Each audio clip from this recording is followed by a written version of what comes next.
नमस्कार दोस्तों, आप सभी का एक बार फिर से स्वागत है हमारे चैनल कीर्ति एजुकेशन एकेडमी में। इस वीडियो में हम वीर सावरकर के बारे में जानेंगे। विनायक दामोदर सावरकर, जिन्हें स्वतंत्र वीर सावरकर, विनायक सावरकर या मराठी में केवल वीर सावरकर के नाम से भी जाना जाता है, ये एक स्वतंत्रता सेनानी और राजनीतिज्ञ थे जिन्होंने हिंदू राष्ट्रवादी विचारधारा को जन्म दिया। सावरकर का जन्म 28 मई 1883 को हुआ था। वे हिंदू महासभा के एक प्रमुख व्यक्ति थे। सावरकर नास्तिक थे, लेकिन उन्होंने हिंदू दर्शन का व्यावहारिक रूप से पालन किया। अपने राजनीतिक जीवन का आरंभ उन्होंने हाई स्कूल से ही आरंभ कर दिया।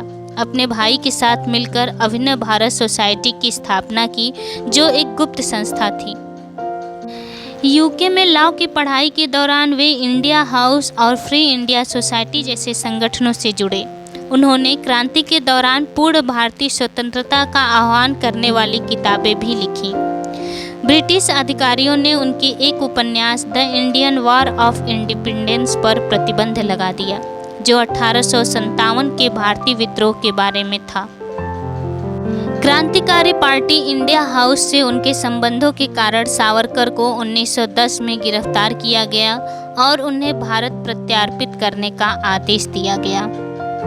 जब जहाज भारत वापस लौटने के लिए मर्सिले बंदरगाह पर रुका, तब सावरकर ने भागने का प्रयास किया, परंतु फ्रांसीसी बंदरगाह के अधिकारियों ने उन्हें अंग्रेजों को वापस कर दिया। जब वे भारत लौटे तो सावरकर को 2 आजीवन कारावास की सजा सुनाई गई। कुल मिलाकर 50 साल की सजा सुनाई गई और उन्हें अंडमान निकोबार द्वीप समूह की सेलुलर जेल भेज दिया गया। वीर विनायक दामोदर सावरकर ने 1937 के बाद व्यापक रूप से यात्रा करना आरंभ कर दिया। वे एक शक्तिशाली वक्ता और लेखक थे, जिन्होंने हिंदू राजनीतिक और सामाजिक एकता की वकालत की। वीर सावरकर ने 1942 में वर्धा सत्र में कांग्रेस कार्य समिति के उस निर्णय की आलोचना की, जिसमें अंग्रेजों से यह कहते हुए एक प्रस्ताव पारित किया गया था कि भारत छोड़ो, लेकिन अपनी सेनाएं यहाँ रखो, जो भारत पर ब्रिटिश सैन्य शासन को फिर से स्थापित करने का सुझाव देता है, जिसके बारे में उनका दावा था कि यह देश के लिए अहितकर होगा। जब स्वतंत्रता मिलने वाली थी, तब सावरकर ने विभाजन का कड़ा विरोध किया।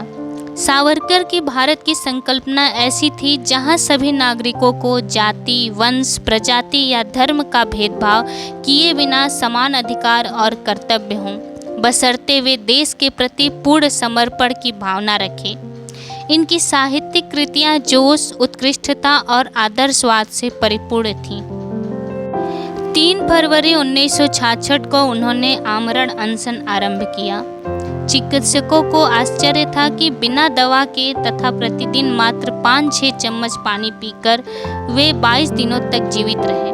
अंततः 22 फरवरी 1966 को 83 वर्ष की आयु में उनका निधन हो गया।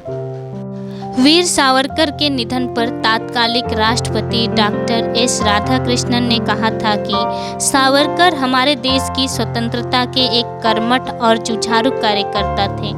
युवाओं के लिए उनका जीवन एक मिसाल है।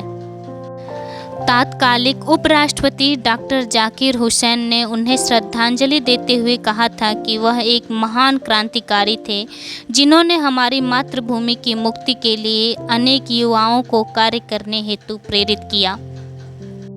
और सावरकर को भावभीनी श्रद्धांजलि देते हुए तत्कालीन प्रधानमंत्री श्रीमती इंदिरा गांधी ने कहा कि सावरकर समकालीन भारत के महान नेता थे, जिनका नाम साहस और देशभक्ति की प्रेरणा स्रोत है।